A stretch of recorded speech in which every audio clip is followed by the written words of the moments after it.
जय बाळूमामा. आजचा हा छोटासा मोटिवेशनल संदेश खास तुमच्यासाठी. मामा सांगतात, "अरे बाळा, ज्याला दुःखाची जाणीव असते, त्याला सुखाची किंमतही असते." म्हणून जर आयुष्यामध्ये यशस्वी व्हायचं असेल, पुढे जायचं असेल, तुम्हाला तुमचं नाव कमवायचं असेल, तर एक गोष्ट नेहमी लक्षात ठेवा, इतरांशी तुलना करणं थांबवा.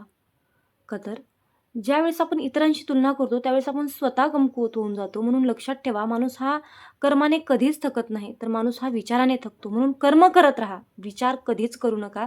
कर्म करा. आपण म्हणतो, की तो आयुष्यामध्ये लवकर यशस्वी झाला. या वयात त्याला लवकर यश मिळालं. या वयात त्याच्याकडे भरपूर पैसा आला. परंतु माझं एवढं वय झालं, तरी मी माझ्या आयुष्यामध्ये सक्सेस नाही. मला माझ्या आयुष्यामध्ये यशस्वी मी झालो नाही, असं आपल्याला वाटतं. परंतु एक गोष्ट लक्षात ठेवा, जे आपलं जे जे आपण आयुष्य जगत आहोत, ते इतरांचं कुणाचं तरी जगण्याचं स्वप्न असतं, की जे इतर विचार करतात, की याच्यासारखं माझं आयुष्य असावं. म्हणून आयुष्यामध्ये इतरांशी तुलना कधीच करू नका. मेहनत करा, संघर्ष करा. हाल होतील, पण हार कधीच होणार नाही, हे आपल्या बाळूमामांनी आपल्याला सांगितलेलंच आहे. मग बोला. जय बाळूमामा.